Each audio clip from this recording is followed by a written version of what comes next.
नमस्कार. संवाद प्रतिवाद या आमच्या विशेष कार्यक्रमामध्ये आपल्या सगळ्यांचं मनापासून स्वागत. राजकीय क्षेत्रातलं एक वाक्य आहे. ते वाक्य असं आहे की राजकारणात कधीच कोण कुणाचा कायमचा शत्रू किंवा मित्र असत नाही.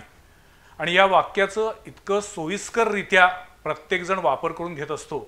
आणि गेल्या 2-2.5 महिन्यामध्ये महाराष्ट्राच्या राजकारणात जे काही सुरू आहे ते सर्वसामान्य माणसाची मती कुंठित करणारं, गुंग करणारा असा सगळा प्रकार आहे. म्हणजे एकूणच आता राजकारणामध्ये काय काय त्याचे अंडरकरंट्स असू शकतात, कोण कुठे कसा कुठल्या वेळेला आपली भूमिका बदलेल याच्याबद्दल काही सांगता येत नाही, असं सामान्य माणसाच्या मनातली भावना आहे. या पार्श्वभूमीवरती आणि कोल्हापूर जिल्ह्यातल्या राजकारणावरती मला बोलायचे, समजून घ्यायचे, जाणायचे. 2019च्या निवडणुकीमध्ये शिवसेना आणि भाजप यांनी निवडणुकीच्या पूर्व युती केलेली होती, परंतु निवडणुकीनंतर मात्र ही युती फिसकटली आणि राज्यामध्ये महाविकास आघाडीचं सरकार आलं. 1.5-2 महिन्यापूर्वी शिवसेनेमध्ये एक गट संपूर्ण बाहेर पडला आणि जवळपास 40 आमदार घेऊन एकनाथ शिंदे यांनी शिवसेनेमध्ये बंडखोरी केली. त्यानंतर काय झालं हे आपल्या सगळ्यांना माहिती आहे. आज आता सर्वोच्च न्यायालयातून शिवसेना कुणाची याच्याबद्दलचं काही सुनावणी होईल असं वाटत असताना पुन्हा ही सुनावणी लांबणीवर पडेल असं दिसतंय. निवडणूक आयोगाची भूमिका काय असेल याच्याबद्दल राजकीय विश्लेषक आपापली मतं मांडतात. या सगळ्या परिस्थितीमध्ये आज कोल्हापूर जिल्ह्यामधली शिवसेना कुठे आहे, शिवसेनेचं नेतृत्व या सगळ्या घटनेकडे कसं बघते आणि ज्यांनी सर्वप्रथम शिंदे गटामध्ये जाण्याचा निर्णय घेतला असे राजेश क्षीरसागर, जे शिवसेनेचे माजी आमदार होते आणि राज्य नियोजन मंडळाचे सध्याचे कार्यकारी अध्यक्ष, आज ते आमच्या स्टुडिओत आलेले आहेत. मी क्षीरसागर साहेबांचं स्वागत करतो. धन्यवाद. सुरुवातीला म्हटलं तसं की ज्या गोष्टीला कोणतंही कारण असत नाही, कुठल्याही घटनेला प्रॉपर कारण असत नाही, ते म्हणजे राजकारण असं आता ऐकून लोकांना वाटायला लागलेलं आहे. कधी कोण कशी वेगळी भूमिका घेईल काही सांगता येत नाहीये. तुम्हाला एकनाथ शिंदे यांच्या गटामध्ये जायचंय किंवा जावं लागेल याची कुणकुण होती? नाही, आपण जे म्हणताय की राजकारण म्हणजे कोणतं कारण असू शकते असं समजू शकत नाही, पण ह्या सगळ्या एकंदरीत घटनेला कारण आहे.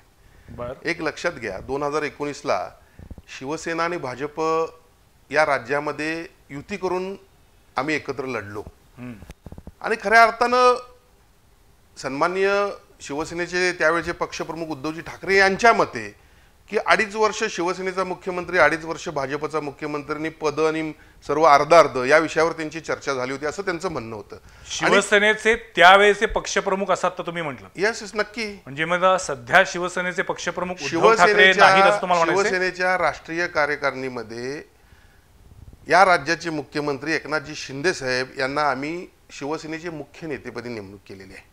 बरं, आपल्याला सर्वोच्च न्यायालयाचा निकाल आल्यावर समजेल, 40 आमदार आज आमच्याबरोबर आहेत, 12 खासदार आहेत. त्यामुळे संपूर्ण पक्ष धनुष्यबाण चिन्हासह आमच्यावर येईल.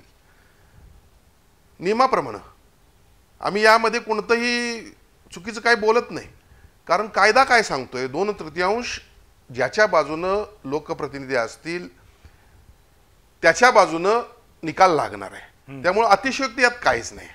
राहिला प्रश्न पहिला जो मी आता अनुत्तरित होतो किंवा उत्तर आपल्याला देऊ शकलो नाही, विषय असा आहे की ज्या वेळेला शिवसेना भाजपची युती झाली त्यानंतर काही असं म्हटलं गेलं वगैरे वगैरे, पण शिवसेना पक्षातील काही आपण म्हणतो की ज्यांचं कर्तृत्व शून्य लोक जे पक्ष नेतृत्वाच्या कानात चुकीचं फुंकत असतात, यांनी एक चुकीचा निर्णय घ्यायला भाग पडलं. ती म्हणजे काँग्रेस, राष्ट्रवादीनी शिवसेनेची आघाडी. आणि ही आघाडी शिवसैनिकांना पचली नव्हती. या आघाडीच्या माध्यमातून जर दाऊद बरोबर संबंध असलेल्या नवाब मलिकला आम्ही जर विरोध करू शकत नसलो तर शिवसेना प्रमुखांची हिंदुत्ववादी शिवसेना कुठे गेली? पण मग तुम्हाला जर काँग्रेस शिवसेनेबरोबर आघाडी नको होती त्यावेळेच्या शिवसेनेला, तर मग ते सांगण्यासाठी 2.5 वर्ष का गेली? आताच तो मुहूर्त का मिळाला? मी सांगतोय, सगळ्या गोष्टी सांगतोय आपल्याला. त्यानंतर विदा सावरकरांच्या बाबतीत सभागृहामध्ये अवमान होत असताना शिवसेनेचे आमदार काय बोलू शकत नव्हते. म्हणजे शिवसेना प्रमुखांची आम्हाला शिकवण काय? हिंदुत्व हा प्रथम अजेंडा शिवसेनेचा होता. हे सगळं सुरूच होतं. 2.5 वर्षामध्ये शिवसेना संपवण्याचं काम सुरू होतं. पक्ष नेतृत्वाला हे कळलं कसं नाही मला लक्षात येत नाही. कारण निधीचा विषय घ्या, हिंदुत्वाचा विषय घ्या, ज्या ज्यावेळी निधी मागितला जायचा त्या त्यावेळेला जास्तीत जास्त निधी काँग्रेस आणि राष्ट्रवादीला दिला जायचा. हिंदुत्व आहेच, विकास आहेच, या सगळ्या गोष्टीला आम्ही वारंवार सन्माननीय पक्षप्रमुखांना सांगत होतो की यांना सोडा. बर, पक्ष नेतृत्वाच्या विरोधात जायचं कुणाची इच्छा नव्हती. आणि आज देखील आम्ही पक्ष नेतृत्वाला कुठला अपमान होईल असं आम्ही वागलेलो नाही. पण एक गोष्ट लक्षात घ्या, कुठंतरी स्फोट होतो, तसा हा स्फोट झालेला आहे. 2.5 वर्षानं का असताना स्फोट झालेला आहे. आणि हा स्फोट होत असताना त्यावेळी देखील सन्माननीय पक्षप्रमुखांना विनंती करण्यात येत होती की आपण थांबावं, आपण भाजपबरोबर जावं. हे प्रत्येक खासदार सांगत होता, हे प्रत्येक आमदार सांगत होता. ज्यावेळी त्यांची ऐकण्याची मनस्थितीच नाही, त्यामुळं मी आपल्याला या ठिकाणी प्रामाणिकपणानं सांगेन की एकनाथजी शिंदे, अनाथांचा नाथ, लोकनाथ एकनाथ ज्यांना म्हणतो, ही सत्य परिस्थिती आहे. आज कोल्हापूरचा विचार जर केला तर आपण कोविडच्या काळात बघा, आपण पूर परिस्थितीमध्ये बघा, कुठून आले होते. या ठिकाणी एवढी मोठी मदत केली का बरं? इतर कोणी नेते आले नाहीत या ठिकाणी. निव्वळ हाच विषय नाही, मी निवडणूक हरलो, ठीक आहे, निवडणुकीमध्ये जय पराजय असतो, पण गेल्या 2.5 वर्षामध्ये त्यांनी मला एवढी ताकद दिली की मी आमदार नाही असं मला वाटलंच नाही. जनतेमध्ये मिक्स होण्यासाठी मला एवढा निधी दिला, मला पाठबळ दिलं, असं प्रत्येकाला त्यांनी केलेलं आहे. बर, आणि आज पक्षप्रमुख सन्माननीय उद्धवजी ठाकरे राज्याचे मुख्यमंत्री असताना राज्यातल्या आमदारांना न्याय मिळत नाही, मग शिवसैनिकांना काय न्याय मिळणार? आणि मग खऱ्या अर्थानं आम्ही विचार केला की शिवसेना संपली असं म्हणण्याच्या अगोदर शिवसेना प्रमुखांची शिवसेना वाचवली पाहिजे. आणि शिवसेना भाजप जे गेले अनेक वर्ष ची युती होती, एका विचाराची युती होती, ती परत झाली पाहिजे. आणि त्यानंतर हा निर्णय घेण्यात आलेला आहे. पण क्षीरसागर साहेब, 2019ची निवडणूक झाल्यानंतर राज्यात महाविकास आघाडी सरकार सत्तेवर आल्यानंतर 2.5 वर्षामध्ये शिवसेनेचा सगळ्यात पहिला शत्रू म्हणजे भाजप असंच वातावरण तयार झालं. म्हणजे पारंपरिकदृष्ट्या शिवसेना आणि काँग्रेस, शिवसेना आणि राष्ट्रवादी यांच्यात सामना असायचा. पण आता जर आपण एकूण चित्र बघितलं तर कट्टर शिवसैनिक हा पहिल्यांदा भाजपला शिव्या घालत असतो. आणि तुम्ही सुद्धा 2.5 वर्षामध्ये अनेकदा भाजपच्या नेतृत्वावर टीका केलेली होती. एक गोष्ट लक्षात घ्या, मला थोडं या ठिकाणी बोलावं लागेल आणि बेधडक बोलावं लागेल. 2014ला ज्यावेळी शिवसेना भाजपची युती झाली तेव्हा भाजपनं देखील शिवसेनेला पहिला शत्रूच मानलं. मग या नेत्यांच्या खेळाचा कार्यकर्त्यांच्यावर परिणाम होतो. एका विचारानं आपण काम करतो, माझ्यासारखा कार्यकर्ता आमदार या ठिकाणी झाला, पक्ष मला या ठिकाणी शिवसेना म्हणून अजेंडा राबवावा लागतो, भाजप विरुद्ध बोलावं लावतो आणि त्या ठिकाणी कॅबिनेटमध्ये सेटलमेंट करतात. म्हणजे याचा अर्थ काय? हे कशामुळे घडतं? हे राज्यस्तरीय नेत्यांनी घडवल्यामुळे हे घडतं. हे म्हटलं तर चुकीचं ठरणार नाही. लक्षात घ्या, मी मान्य करतो भाजपच्या विरोधात बोलणं मला भाग पडलं, कारण त्यावेळेला मला ती गरज होती, पक्षासाठी मला बोलणं भाग होतं. पण हे कुठून घडतंय? ज्यावेळेला 2014 ते 19 शिवसेना भाजपची सत्ता होती तेव्हा भाजपनं शिवसेना संपवण्याचा प्रयत्न केला. ज्यावेळी 19ला शिवसेनेनं भाजपच्या विरोधात जाऊन राष्ट्रवादीने काँग्रेसबरोबर आघाडी केली त्यावेळी भाजप संपवण्याचा प्रयत्न केला. मग या दोन्ही वरिष्ठ नेत्यांनी विचार करायला पाहिजे की नाही की आपण एकत्र कशामुळे आलेलो आहे? शिवसेना प्रमुख असतील, अटल बिहारी जी असतील, लालकृष्ण अडवाणी जे असतील, यांनी कशाकरता आपल्याला एकत्र आणलेलं आहे? निवडणुकीमध्ये सत्ता जय पराजय या गोष्टी वेगळ्या, सत्ता असती नसती, पण विचारांशी फारकत घेऊन जर काय होणार असेल तर निश्चितपणे पुढच्या काळामध्ये शिवसेना भाजप या दोन्ही नेत्यांनी याचा विचार केला पाहिजे असं मला वाटते.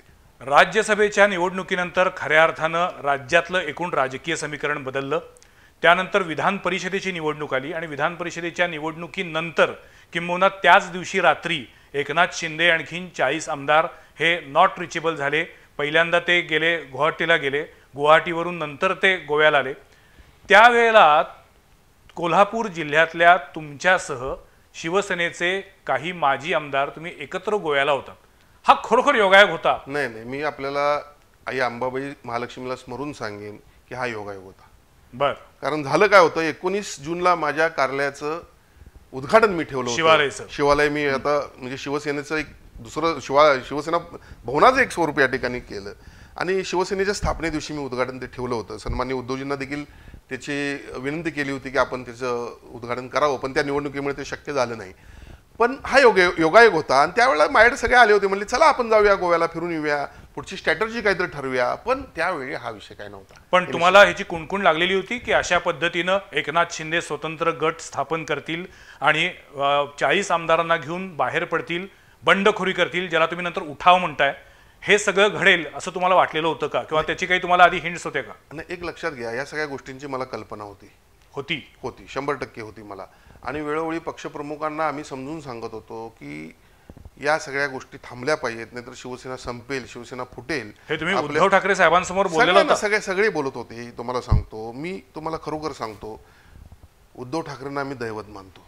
ठाकरे कुटुंबियांना काय बोलावं असं आज देखील आम्हाला वाटत नाही. पण तुम्ही एकीकडे म्हणता आम्ही दैवत मानतो, पण दुसरीकडे तुमची न्यायालयीन लढाई सुरू झाली आहे की आम्हाला संपूर्ण पक्ष आमच्या ताब्यात पाहिजे, चिन्ह पण आमच्याकडे पाहिजे. आता एक लक्षात घ्या, नाईलाज झालेला आहे. आता ही लढाई एवढी टोकाला गेलेली आहे की आता आम्हाला नाईलाज झालेला आहे. पण एक गोष्ट लक्षात ठेवा की मी नेहमी म्हणत असतो की आमचं दैवत हे मंदिरातच पाहिजे होतं, मंदिराच्या बाहेर काढायची त्याला गरज नव्हती. शिवसेना प्रमुखांनी रिमोट कंट्रोलद्वारे सत्ता या राज्याची सांभाळली 95 ते 99. त्यावेळी नारायण राणे मुख्यमंत्री होते, मनोहर जोशी सर होते, पण त्यांनी स्वतः मुख्यमंत्रीपद घेतलं नाही. आणि म्हणून ही सगळ्यात मोठी जर चूक कुठली झाली असेल तर आमच्या पक्ष नेतृत्वाची, की स्वतः मुख्यमंत्रीपद स्वीकारणं. आणि मला यामध्ये असं म्हणावंसं वाटतं की काँग्रेस आणि राष्ट्रवादीचा हा डाव होता की यांना मुख्यमंत्री करायचं, म्हणजे मुख्यमंत्री केल्यानंतर मातोश्रीवर डायरेक्ट टीका होऊ लागतील आणि मातोश्रीचं महत्त्व कमी होईल. यामध्ये आम्ही फसलो आणि हे फसवायला जास्तीत जास्त कारणीभूत त्यांच्या जवळचं जे काही होते की स्वतःला मोठं नेतृत्व समजायचे, पण ते आम्ही मत दिल्याशिवाय निवडून यायचे नाही. जनतेतून शिंदेनी बडवे म्हणून उल्लेख केला होता, ते नक्की शिवसेना कोण आहेत हे बडवे असे?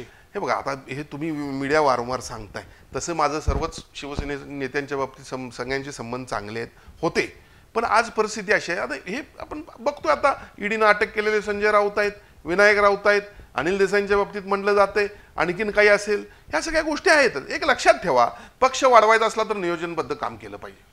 माझ्यासारखा कार्यकर्ता चळवळीतून वरतेला 36 वर्ष शिवसेनेशी मी एकनिष्ठपणे काम करतोय. हे आज माझ्यावर हे टीका करता येत नाही. इथले कोल्हापुरातले भडवे जे आपण म्हणतो, ज्यांना आपण राज्यातल्या भाषेत म्हणतो, ह्यांनी कधी धनुष्यबाणाचा प्रचार केलाय हो? कायम माझ्या विरोधात हे प्रचार करतो. पण तुम्हाला आता गद्दार म्हणूनच ते संभावना करतायत. अहो, हे गद्दार आहेत. हे कसले आम्हाला निष्ठा शिकवत आहेत? हे गद्दार आहेत. ह्यांच्या स्वतःच्या कार्यकर्त्यांना, यांच्या जवळच्या सहकाऱ्यांना मी आपल्या माध्यमातून प्रश्न विचारतो, अहो कधी यांनी माझा प्रचार केला हो? तुम्हाला सांगितलं काय यांनी धनुष्यबाणाला मतदान करा? धनुष्यबाणाच्या विरोधात मतदान करणारे हे, शिवसेनेच्या विरोधात मतदान करणारे हे मला काय गद्दार म्हणतात? मी एक निष्ठ आणि प्रामाणिक कार्यकर्ता शिवसेनेचा आहे, लक्षात घ्या. आणि या पद्धतीनं काम करत राहिलेलो आहे 36 वर्ष. मी 36 वर्षानंतर दिशेमध्ये बदल घेतला, पण माझ्या विचारामध्ये बदल नाही. शिवसेना आम्ही सोडली नाही. शिवसेनेमधली ही क्रांती आहे. हे आम्हाला गद्दार म्हणू शकत नाहीत. हे निष्ठावान नाही आहेत. निष्ठावान आम्ही आहोत. यांनी स्वतःचा इतिहास तपासून पाहावा. यांनी कधी माझ्यासह इतर आमदारांचा प्रचार केला का ते तपासून पाहावं, आणि यांच्या सहकार्याने देखील तपासून पाहावं. तुम्ही अत्यंत कळीच्या मुद्द्यावरती आलेला आहात. राज्यातल्या शिवसेनेमध्ये गेल्या 2 महिन्यात फूट पडली, पण कोल्हापूर जिल्ह्यातल्या शिवसेनेमध्ये पहिल्यापासून फूट आहे. ही गटबाजी संपत नाही आहे आणि वारंवार प्रयत्न केले तरी मनोमिलन खरोखर कधीच होत नाहीये. आता तुम्ही जे म्हटलात की जे आता तुमच्यावरती गद्दार म्हणून आरोप करतायत त्यांनी कायम शिवसेनेच्या विरोधी प्रचार केला असं तुमचा दावा आहे. माझा दावा नाही, या शहरातल्या प्रत्येक व्यक्तीला माहित आहे. प्रत्येक व्यक्तीला माहित आहे ही गोष्ट.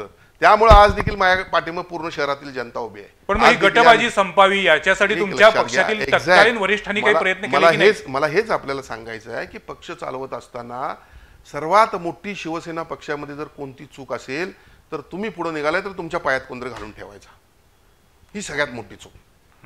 आणि अशा पद्धतीनं म्हणजे आमदार 3 लाख लोकांच्यातून निवडून येतो आम्ही. असं उगीच कोण मतदान करतं का, निवडून देतं का? बरं, अर्थात ह्यांची लायकी काही नाही निवडणुकीत आम्हाला हरवायची, हे देखील आम्हाला माहित आहे. पण निगेटिव्हिटी निर्माण होती ना विनाकारण. मग कुणाचं नुकसान होतंय? धनुष्यबाण कुणाचं चिन्ह आहे? राजेश क्षीरसागर शिवसेनेचा उमेदवार नव्हता का? मग पक्ष नेतृत्वाने याचा विचार करायला नको का? या व्यतिरिक्त पुढे जाऊन तुम्हाला सांगतो, 2009ला मी निवडणूक जिंकलो. माझी निवडणूक पुण्यावरती आपल्याला माहित आहे. मी त्यांना कधी पराजय केला असं म्हणू पण शकत नाही, ते राजे आहेत. माझी निवडणूक पुण्यावरती. निवडणूक जिंकणं सोपं नव्हतं, मालोजीराजांच्या बरोबर. तरी पण मला जनतेनं निवडून दिलं. याचा अर्थ कुठेतरी माझ्यात चांगले गुण होते. जनतेसाठी लढत होतो. एलबीटी असेल, टोल असेल, छोटे छोटे प्रश्न घेऊन रस्त्यावर उतरत होतो. कधीही स्वार्थ पाहिला नाही. आणि मग 5 वर्ष एवढं भक्कमपणे काम केलं. शिवसेना भाजप युती तुटली तरी देखील मला 70,000 मतं पडून मी 25,000 मतांनी विजयी झालो. आणि मला आपल्याला सांगायचं एवढंच आहे की आमच्या पक्ष नेतृत्वाचे डोळे उघडले नाहीत. कशा अर्थानं उघडले नाहीत तर 2014 ते 2019 या 5 वर्षामध्ये शिवसेना भाजपची युती होती. 3 वेळा मंत्रिमंडळाचा विस्तार झाला आणि त्या 3 वेळा मंत्रिमंडळ विस्तारामध्ये तुम्हीच मीडियानं एक नंबर माझं नाव नेहमी दाखवलं. म्हणजे मीडियाचा सेन्स हा खरं म्हणजे लक्षात घेऊन पुढे जायचं असतं. मी या पद्धतीनं काम करणार. पण मग तुम्हाला मंत्रिमंडळात दिलं सहभागी नाही, केलं दिलं नाही, नाही. ही पण एक सल आहे का मी या बंडखोरीमध्ये सहभागी होण्याची? मी कधी बोललो का नेतृत्वाच्या विरोधात? नाही बोललो. आज पोटनिवडणूक झाली कोल्हापूर शहराची, हो. मला बोलवून घेतलं, थांबण्याचा आदेश दिला. मी निवडून येण्याच्या परिस्थितीत असताना देखील थांबलो. नेतृत्वाच्या विरोधात गेलो का? मी नाही, मी गद्दार नाही आहे. नेतृत्वाचा मानच ठेवलेला आहे, हे लक्षात घेतलं पाहिजे. कधीही मी गद्दारी केलेली नाही. नाही, त्याबद्दल असं बोललं जाते की तुम्ही झाकली मूठ 1.25 लाखाची अशी भूमिका घेतलीत, कारण त्याच वेळेला कोल्हापूर शहरामधलं जयप्रभा स्टुडिओचं प्रकरण बाहेर आल्यामुळं तुमच्याबद्दल निगेटिव्ह वातावरण तयार झालं होतं. जेव्हा तुम्हाला त्याचा अंदाज आला तेव्हा तुम्ही पक्ष नेतृत्वाचा आदेश शिरसावंद्य मानून मी निवडणूक लढवत नाहीये अशी एक मखलाशी केलीत असं बोललं जातं. परत एकदा तशी परिस्थिती निर्माण झाली ना, मी अपक्ष निवडून दडवून दाखवतो आपल्याला. बघा, राजकारणामध्ये शिंतोडे उडवणारे बरेच असतात. जयप्रभा स्टुडिओचं काय हो? जयप्रभा स्टुडिओच्या बाबतीत किती लोकांना काय माहिती आहे? जयप्रभा स्टुडिओ हा खाजगी मालकीचा स्टुडिओ आहे. लोकांच्या भावना लक्षात घेऊन मी त्या सर्व महालक्ष्मी LLPच्या पार्टनर्सना सांगितलं की अशा पद्धतीने काम करू नका. आपल्याला तो महापालिकेला परत द्यायला लागला तर चालेल, महापालिकेकडनं वेगळी जागा घ्या आणि त्या ठिकाणी तुमचा व्यवसाय करा. हे मी केलेलं आहे. आणि दुसरी महत्वाची गोष्ट अशी आहे की काही लोक त्या ठिकाणी उगाच आंदोलन वगैरे या सगळ्या गोष्टी करत आहेत. त्यांना कितपत काही माहिती आहे कायद्याची? हा खाजगी मालमत्ता तुमची विकू शकता का नाही तुम्ही? 18 वर्षा सज्ञान झालेल्या व्यक्तीला तुमची स्वतःची मालमत्ता तुम्ही दुसऱ्याला विकू शकता, खरेदी करण्याचा अधिकार आहे का नाही? त्या पद्धतीने खरेदी विक्री झालेली आहे. पण तुम्ही एक लोकप्रतिनिधी आहात, सामाजिक जीवनामधले कार्यकर्ते आहात. ज्या स्टुडिओबद्दल लोकांच्या मनामध्ये भावना आहे, त्याच्याबद्दल आत्मीयता आहे, तो स्टुडिओ त्याचं अस्तित्व टिकावं यासाठी प्रयत्न सुरू आहे, तर तो अस्तित्व टिकवण्याऐवजी ते अस्तित्व संपेल याच्यासाठी प्रयत्न झाले असं वाटत नाहीत? नाही. मग आता ह्यात थोडं सगळेच अज्ञानी आहेत. जयप्रभा स्टुडिओज कुणी घेतला? महालक्ष्मी स्टुडिओजनी. महालक्ष्मी स्टुडिओज काय करणार आहे तिथं? कला, म्हणजे ह्या कला क्षेत्रातील ऍक्टिव्हिटीज त्या ठिकाणी होणार आहेत. मग स्टुडिओ संपलाच कसं म्हणू शकतो आपण? त्या ठिकाणी क्षीरसागर बिल्डर्स आहेत का हो, जे त्या ठिकाणी इमारती उभा करणार आहेत? महालक्ष्मी स्टुडिओज त्या ठिकाणी कलेसाठीच तो स्टुडिओ घेतलेला आहे.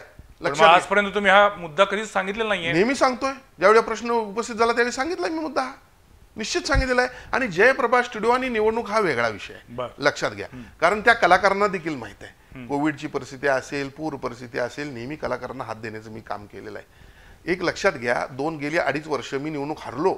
मी दुसऱ्या दिवशी रस्त्यावर उतरलो. या तुमच्या जवळच्याच राजहंस प्रिंटिंग प्रेसच्या रस्त्याच्या दुसऱ्या दिवशी लोकांनी मला आंदोलनाला बोलवलं. संध्याकाळी 7 वाजता मी त्या ठिकाणी गेलो.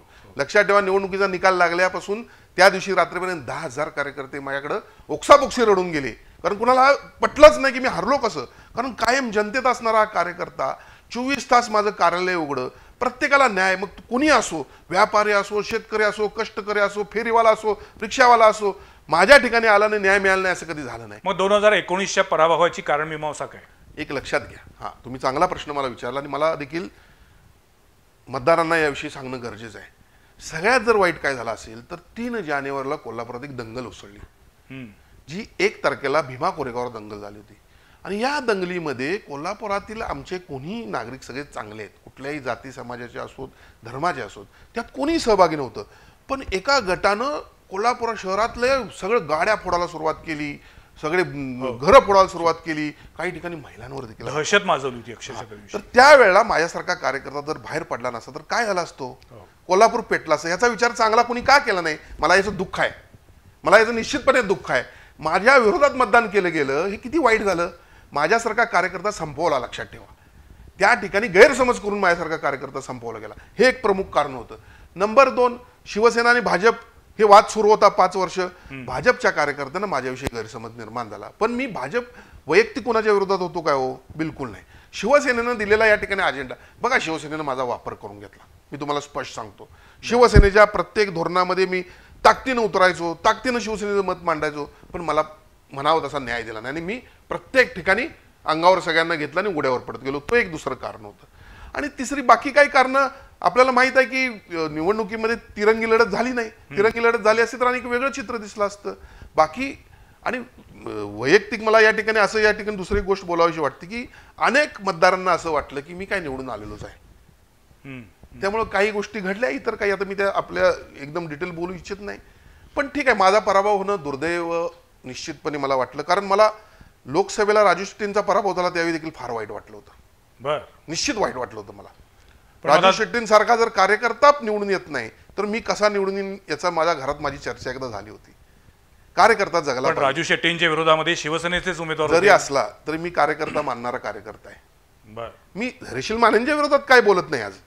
मी असं मला त्यांच्या विरोधात काय मत कुठलं प्रकट करायचं असं नाही आहे. पण राजू शेट्टींसारखा कार्यकर्ता ज्यानं 600 रुपयावरून 3000 साखर नेली टनाला, तो व्यक्ती आज हरतो. म्हणजे आता आपण चाललोय कुठं?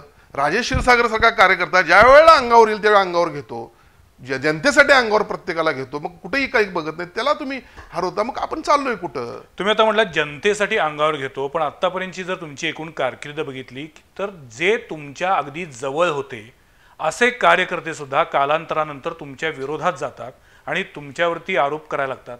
तुम्हाला असं वाटत नाही का की या सगळ्या प्रकरणांचा एकदा अंतर्मुखून विचार करायला पाहिजे? नाही, राजकारणामध्ये एक गोष्ट असती, प्लस मायनस होत असतं.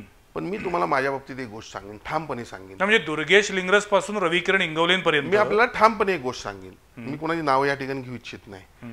मला एक माहित आहे, ज्याला जसं मोठं केलं असं त्याला कमी पण करायचं मला माहित आहे. कारण मला माझ्या स्वार्थासाठी कोणाचा उपयोग करून घ्यायचा नाही आहे. पण माझ्या पक्षाचं नाव, माझ्या या ठिकाणचं नेटवर्क जर काही कोण खराब करत असेल, चुकीच्या पद्धतीने जर कोण काम करत असेल, त्याला मी जर कुठं जर मनामध्ये वाईट वाटत तो माझ्यापासून बाजूला घेत असतं, खुशाल जावं त्यानं. मी माझ्या राजकीय करिअरमध्ये कधीही वाईट काम केलं नाही. कुणी अशी एक तक्रार म्हणून दाखवा की बघा खोट्या तक्रारी होत असतात. खोट्या तक्रारी म्हणजे जनतेसाठी काही काम केलं म्हणून कोणी माझ्यावर खोटी तक्रार केली, काही चमकेश अधिकाऱ्यांना, पोलीस अधिकाऱ्यांना एकत्र करून त्याचा त्या अधिकाऱ्यांनी पण फायदा करून घेतला, राजकारण्यांनी माझ्याविरुद्ध कारवाई करायला लावली. हा पार्ट वेगळा आहे. आणि मी झेललंय, जनतेला पण माहित आहे मी कसा आहे आणि ती कुणासाठी का घेतली, रुग्णांसाठी. तुम्ही सगळ्यांनाच अंगावर का घेता? म्हणजे तुम्ही एकेकाळी चंद्रकांत दादा पाटील यांच्यावर टीका केली, पालकमंत्री सतेज पाटील यांच्याबद्दल तुम्ही टीका केलेली आहे. मला माझ्या पक्षाचा अजेंडा राबवणं गरजेचं आहे ना साहेब. मला माझा पक्ष पण ज्या पक्षाचा अजेंडा तुम्ही राबवत होता त्याच पक्षाच्या विरुद्ध आता तुम्हाला भूमिका घेण्याची वेळ आलेली आहे. राजकारणामध्ये मला एक सांगा, कोल्हापूर जिल्ह्यातला कोण व्यक्ती कायमचा आहे का? मीच आजपर्यंत एका पक्षात होतो, 36 वर्ष एका पक्षात राहिलो. असा कोणता व्यक्ती आहे हो की एका पक्षातच राहिला? सगळीकडे फिरून आले आहेत अनेक जण. PN पाटील साहेबांसारखा एखादाच माणूस. PN पाटील साहेब त्यांना मान्य केलंच पाहिजे. निष्ठावंत कार्यक्रम, एकदम निष्ठावंत. कळलं का? त्यांना आपण सॅल्यूट केलंच पाहिजे. पण 2024ची निवडणूक लढवायची असेल तर ती कोणत्या पक्षाकडून असेल? तुमचा काही वेळा कल भाजपकडे पण दिसायला लागलेला आहे. भाजपमध्ये प्रवेश करण्याच्या मनात काही विचार आहे? नाही बघा, आता एकनाथ शिंदे साहेबांच्यावर मी आहे, सन्माननीय देवेंद्रजी फडणवीस साहेबांच्यावर पण मी भेटलेलो आहे, चंद्रकांत दादांच्यावर पण मी भेटलेलो आहे या सगळ्या घडामोडीमध्ये. तर पुढचं आता काय माझं राजकीय करिअर आहे मला माहिती नाही. पण 2024ची विधानसभा लढवणार की तत्पूर्वी विधान परिषदेवर जाण्यासाठी प्रयत्न करताय? मी तुम्हाला एक गोष्ट सांगू का, मी एक प्रामाणिक कार्यकर्ता आहे. भले मी चंद्रकांत दादांच्यावर काही टीका केल्या असतील, भले मी भाजपवर काहीतरी टीका केली असतील, मी देवेंद्र फडणवीसांच्यावर कधी टीका केली नाही, कारण माझा तसा प्रसंग नाही. लोकल राजकारणात त्यांचा माझ्याशी काही संबंध नव्हता. ह्या गोष्टी घडत असतात राजकारणात. पण माझी उपयुक्तता काय आहे त्यांना चांगली माहीत आहे. माझी उपयुक्तता काय आहे, मला जनाधार काय आहे ह्या लोकांना चांगला माहीत आहे. आणि त्यामुळं आज आम्ही एकत्र आहोत. शिंदे साहेबांच्या नेतृत्वाखाली आम्ही काम करतोय आणि फडणवीस साहेबांच्या नेतृत्वाखाली आम्ही काम करतोय. हे काम करत असताना त्यांनीच मला आता दिशा द्यायची आहे. त्यांना जर मी माझ्यात काही उपयुक्तता वाटत असेल तर त्यांनी मला जे सांगेल ते मी करणार पुढच्या काळामध्ये. पण आता सध्याच्या शिवसेनेतले जे काही जिल्हा प्रमुख आहेत, जे काही अन्य कार्यकर्ते आहेत, ते सातत्यानं असं आव्हान देत आहेत की तुम्ही पुन्हा निवडणूक लढवून दाखवाच आणि अशा गद्दारांना आता आम्ही गाडून दाखवू, असं आदित्य ठाकरेंपासून ते जिल्हा प्रमुखांपर्यंत सगळेच बोलायला लागलेत. मला एक गोष्ट सांगा, ज्यांची महानगरपालिकेत 400 मतं पडून डिपॉझिट जप्त होती त्यांनी मला चॅलेंज करावं का? ज्यांची विधानसभेमध्ये 5,000, 3,000, 2,000 मतं पडून डिपॉझिट जप्त होती त्यांनी मला चॅलेंज करावं का? जनाधार कुणाच्या बाजूने आहे हे आपण सगळ्यांनी बघितलेलं आहे. आता कुणी काय करून काही शाप देऊन कोण मरतं का हे पुढचा तो काय ठरवेल ना. माझ्यामधली जी जिद्द आहे ती जनतेला माहीत आहे. मी काय ते माहीत आहे, पूर्ण मतदारांना माहीत आहे. मी स्वार्थी नाही आहे. पण तुम्ही मला आत्ताच्या मूळ प्रश्नाचं उत्तर दिलं नाहीत. विधान परिषदेसाठी इच्छुक आहात की विधानसभेसाठी? मी आपल्याला सांगितलेलं आहे, मी प्रामाणिक कार्यकर्ता आहे. एक लक्षात घ्या, मी माझ्या घरी हिंदुत्वाची चळवळ, हिंदुत्वादी संघटना म्हणजे हिंदू एकतापासून माझ्या घरची हिंदुत्वादी चळवळ आहे. माझ्या वयाच्या 16व्या वर्षापासून मी हिंदू एकतामध्ये काम करतोय. वयाच्या 18व्या वर्षी मला 1986 साली शिवसेनेची स्थापना झाली, त्यावेळेपासून आजपर्यंत शिवसेनेत काम करतोय. हिंदुत्वादी विचार मी कधी बदललेला नाही आहे. आता दुसरा राजकीय प्रवाहात गेल्यानंतर हे आम्हाला गेल्या 2.5 वर्षात काही गोष्टी खपत नव्हत्या, तो आम्ही निर्णय योग्य घेतलेला आहे. हे सगळं करत असताना माझ्यातला प्रामाणिकपणा मी 1% देखील कमी होऊन दिलेला नाही आहे. ह्या सगळ्या गोष्टींची माहिती माझे नेते एकनाथजी शिंदे साहेब, देवेंद्रजी फडणवीस साहेब, चंद्रकांतदादा पाटील साहेब या सर्वांना माहीत आहे. मला जर कुठंतरी पुढं घेऊन काहीतरी पक्षाचं सगळ्या चांगलं होणार असेल आमच्या ह्याचं, तर ते घेतील मला पुढं. मला ते आदेश देतील त्याप्रमाणे मी जाईल. मला ते विधान परिषदेमध्ये जा म्हणले तर मी विधान परिषदेमध्ये जाईल. मला ते 2024ची निवडणूक लढ म्हणले तर मी निवडणूक लढेन. शेवटी लढवई आहे मी. तुम्ही ज्या वेळेला एकनाथ शिंदे गटामध्ये सहभागी होण्याचा निर्णय घेतला त्यानंतर उद्धव ठाकरे साहेबांनी तुमच्याशी संपर्क साधला नाही कधी? नाही, मला उद्धव साहेबांचा फोन आला होता. बरं. की राजेश काय चाललंय? म्हणलं साहेब काय नाही, आम्ही गोव्यात आहे. मी एवढं त्यांना निरोप दिला होता आणि आमचा पूर्वनियोजित हा दौरा आहे. पण जसं तुम्ही मगाशी बोललात की मला राज्यातल्या घडामोडींची आधी कल्पना होती, एकनाथ शिंदे बंड करतील, त्यांच्याबरोबर 40 आमदार जातील याची तुम्हाला कुणकुण होती, तशा पद्धतीनं भविष्य काळामध्ये जर शिवसेनेचं चिन्ह आणि शिवसेना ही उद्धव ठाकरे साहेबांकडेच राहिली तर तुम्हाला भाजपमध्ये जाण्यावाचून पर्याय राहणार नाही असं म्हटलं जाते. त्या दृष्टीनं पण काही तुम्ही मानसिक तयारी केली आहे का? मी आपल्याला एकदा म्हणजे मगाशी सांगितलं की मी आता नेते मांडलेले एकनाथजी शिंदे, देवेंद्रजी फडणवीस आणि चंद्रकांतदादा पाटील. कुणी काही म्हणून दे, पूर्वीच्या काही चुका झाल्या असतील, काही टीका झाल्या असतील, त्याबद्दल मी दिलगिरी देखील व्यक्त केलेली आहे. राजकारणामध्ये जर कुठली गोष्ट चुकली असेल आणि त्याबद्दल दिलगिरी व्यक्त केली म्हणून कोण काही लहान होत नाही, किंवा आपण कुठं लहान होतो अशातला काही भाग नाही. शेवटी ते वयानं मोठे आहेत, दादा देखील माझ्यापेक्षा वयानं मोठे आहेत, ते मला भावासारखंच मानायचे. हो, हे कुणी घडवलं सगळं? हे चंद्रकांतदादांचे तर माझ्यात जे अंतर आणलं ते कुणी आणलं? हे शिवसेनामध्ये मी काम करत होतो म्हणून आलं ना. शेवटी दादांच्या दोन्ही निवडणुका तुम्ही बघा, पदवीधर मतदारसंघातल्या. अहो, माझ्या एवढं काम कुणी केले का? त्यात पहिल्या निवडणुकीत दादांनी माझं सगळं काम केलं. दुसऱ्या निवडणुकीत दुर्दैवानं शिवसेना भाजप वेगळं आम्ही झालो, नाहीतर काय दादांनी मी एकत्रच काम करत होतो. आता हे त्या वेळेची परिस्थिती आहे, लक्षात घ्या. म्हणून काय आम्ही काय कायमचं कधी दुश्मन आहोत का? आज देखील दादांच्याकडे आम्ही आदरानेच पाहतो. तुमच्यावरचा गद्दार हा शिक्का कसा पुसून काढणार? कोण गद्दार? कोण आम्हाला गद्दार ठरवणार? ज्याने आयुष्यभर आमच्या विरोधात, धनुष्यबाणाच्या विरोधात, शिवसेनेच्या विरोधात मी उमेदवार असताना मतदान करा म्हणून प्रचार केला, ते गद्दार का मी गद्दार? हे तुम्ही मला पहिला उत्तर द्यायला पाहिजे त्यांनी. अहो, मी एकनिष्ठ आहे. मी पक्ष नेतृत्वाचा कधीही आदेश टाळलेला नाही. आणि एक लक्षात घ्या, आणि आजही तुम्ही स्वतःला शिवसैनिकच मानता? शिवसैनिकच मानतो, शिवसेना प्रमुखांचा शिवसैनिक मानतो, दिघे साहेबांचा शिवसैनिक मानतो आणि एकनाथजी शिंदे साहेबांचा शिवसैनिक मानतो. राजेश क्षीरसागर यांनी आपली भूमिका अत्यंत स्पष्ट केलेली आहे. हिंदुत्वापासून कधी लांब जाणार नाही. आजही मी शिवसैनिक आहे आणि जे आज आपल्यावरती टीका करतायत त्यांनीच आजवर पक्षविरोधी कारवाया केल्या, त्यामुळे त्यांना टीका करण्याचा कसलाही अधिकार नाही असं त्यांचं म्हणणं आहे. भविष्यामध्ये जी जबाबदारी एकनाथ शिंदे किंवा देवेंद्र फडणवीस किंवा चंद्रकांतदादा पाटील देतील ती जबाबदारी पार पाडेन आणि लोकांचा एक नेता म्हणून किंवा जनाधार असलेला नेता म्हणून मला या कोल्हापुरात काम करायचं आहे अशी त्यांची आत्ताची भूमिका आहे. आज आमच्या स्टुडिओमध्ये क्षीरसागर आले, याबद्दल मी त्यांचे आभार मानतो. एक ब्रेक घेऊया आणि ब्रेक नंतर पुन्हा एकदा ही चर्चा कंटिन्यू करूया.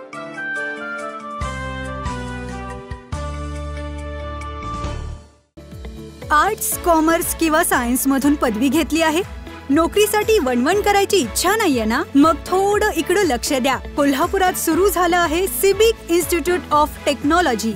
इथे शिकवले जातात MSBT संलग्न कोर्सेस जसं की diploma in supply chain management and logistic, diploma in medical equipment maintenance, advance diploma in internet of things, advance diploma in medical laboratory technology असे 1 ते 1.5 वर्षाचे कोर्सेस. मर्यादित प्रवेश, रास्त फी, विना व्याज, सुलभ हप्त्यात फी भरण्याची सोय.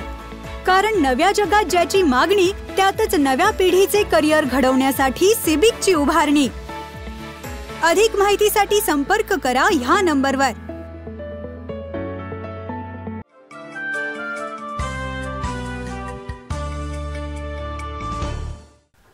ब्रेकनंतर पुन्हा एकदा आपल्या सगळ्यांचं स्वागत. शिवसेनेतील अंतर्गत वादळ, त्याचे राज्यातील परिणाम आणि कोल्हापूर जिल्ह्यातील उलथापालथ या विषयावरती आता आपण बोलणार आहोत. आणि आज आता मी या दुसऱ्या भागामध्ये मी बोलवलेला आहे शिवसेनेचे जिल्हा प्रमुख आदरणीय संजयजी पवार यांना. पवार साहेब, आपलं स्वागत आहे. नमस्ते. सुरुवात आपण डायरेक्ट गच्च्याला हात धरूनच करूया. निश्चित. गेले 1.5-2 महिना जे काही राज्यातली राजकीय परिस्थिती आहे ती बघितल्यानंतर तुमच्यासारख्या सच्च्या शिवसैनिकाच्या मनात नेमक्या कोणत्या भावना येत आहेत? ज्या पद्धतीनं शिवसेनेमध्ये 2 मोठे गट पडले, शिवसेना नेमकी कुणाची, शिवसेनेचं अस्तित्व राहील की नाही, असे प्रश्न जेव्हा उपस्थित होतात तेव्हा तुमच्यासारख्या शिवसैनिकाच्या मनात काय येतं? हे जे घडलं त्यावेळी थोडंसं वाईट पण वाटलं, वेदना झाल्या, हळलो आम्ही सगळीजण की असं व्हायला नाही पाहिजे होतं. आणि 56 वर्षापूर्वी जेव्हा शिवसेना प्रमुखांनी प्रबोधनकार ठाकरे साहेबांच्या साक्षीने हा जो नारळ वाढवला होता तो एका वेगळ्या हेतूने वाढवला होता. महाराष्ट्र, हिंदू माणूस, मराठी माणूस त्यांना न्याय हक्क देण्यासाठी ही शिवसेना स्थापन केली होती. वैयक्तिक त्यांच्या घरासाठी नक्कीच नाही, म्हणजे ठाकरे कुटुंबियांच्या कल्याणासाठी, त्यांच्या स्वतःच्या उत्कर्षासाठी असं नाहीच आहे. पण तो महाराष्ट्र बेस, मराठी माणूस, हिंदू बेस अशा पद्धतीने केलं होतं. आणि त्यात अचानक धक्का बसल्यानंतर माझ्यासारख्या लाखो शिवसैनिकांना थोडं वाईट वाटलं, नक्की वाटलं. पण तुम्हाला तो धक्का अचानक होता की आधी कुणकुण लागली होती? नाही, तो धक्का अचानक होता. कारण असं घडेल, असं करतील लोक उद्धव साहेबांच्या बाबतीत, असं 1% सुद्धा मनात शंका नव्हती आमच्या, 1% सुद्धा नाही. पण एकनाथ शिंदे साहेबांना तुम्ही मानता? आम्ही मानत होतो. त्यावेळी आमचे कार्यकर्ते म्हणून, खंदे फलंदाज म्हणून आम्ही त्यांच्याकडे बघत होतो. कारण ठाणा ज्या पद्धतीने उद्धव साहेबांनी आनंद दिघे साहेबांनंतर त्यांच्यावर जबाबदारी दिली होती त्या पद्धतीने जबाबदारी पेलली होती, काम चांगलं केलं होतं. महापालिका निवडणुकीपासून प्रत्येक विधानसभा लोकसभेमध्ये ते आम्हाला रिझल्ट दिला होता साहेबांना. त्यामुळे ते एक कुटुंबातले आपले घटक आहेत ह्या उद्देशाने पूर्ण जबाबदारी आणि पूर्ण विश्वास त्यांच्यावर साहेबांनी टाकला होता, मोठ्या साहेबांनी, आणि त्याच पद्धतीने उद्धव साहेबांचा टाकला होता. पण मग इतकी पराकोटीची भूमिका घ्यायला लागली, इतकं मोठं पाऊल उचलायला लागलं, याच्यामध्ये कुठंतरी शिवसेनेच्या वरिष्ठ नेतृत्वानं पण आत्मपरीक्षण करण्याची गरज आहे असं वाटत नाही का तुम्हाला? कसं आहे, आई वडिलांनी लहानाचं मोठं केल्यानंतर एका बाळाला, बाळ एकदम सोडून गेलं, बाळाने आपल्याला विश्वासघात केला की त्या आई वडिलांच्या भावना सुद्धा त्या समोरच्या बाळाने बघायला गरजेचं असतं. आपण शिवसैनिक होतो, शिवसैनिकानंतर आपण आमदार झालो, आपण मंत्री झालो, राज्याचे मुख्यमंत्री झाले, आदरणीय आहेत ते, 100% ते मुख्यमंत्री आहेत, मग त्यांच्यावर वाईट बोलायचं नाही आहे. परंतु असे खंदे फलंदाज, जे 9 फलंदाज शिवसेना नेते म्हणून होते, त्या एका फलंदाजाने कुणासाठी केलं हे? जर तुम्हाला हे करायचंच होतं अशा पद्धतीने तर 40-50 जण तुम्ही एकत्र का आला नाहीत? एकत्र तुम्ही उद्धव साहेबांना का भेटला नाहीत की आमची खतखत आहे? नाही, पण त्यांचा असा दावा आहे, म्हणजे तुम्ही येण्यापूर्वी राजेश क्षीरसागर आले होते, त्यांचं असं म्हणणं आहे की आम्ही आमच्या मनातली ही सल वारंवार बोलून दाखवत होतो. 2019च्या निवडणुकीनंतर अनैसर्गिक युती झाली, शिवसेना आणि भाजप यांनी एकत्र यायला पाहिजे होतं.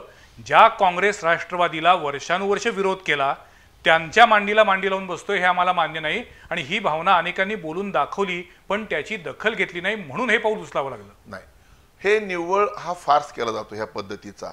शिवसेना प्रमुख बाळासाहेब ठाकरे आणि उद्धवजी ठाकरे साहेबांचा मी शिवसैनिक म्हणून 89 पासून मी काम बघतोय. मी ते प्रत्येकाला भेटत होते, प्रत्येकाला संधी देत होते, ते प्रत्येकाला.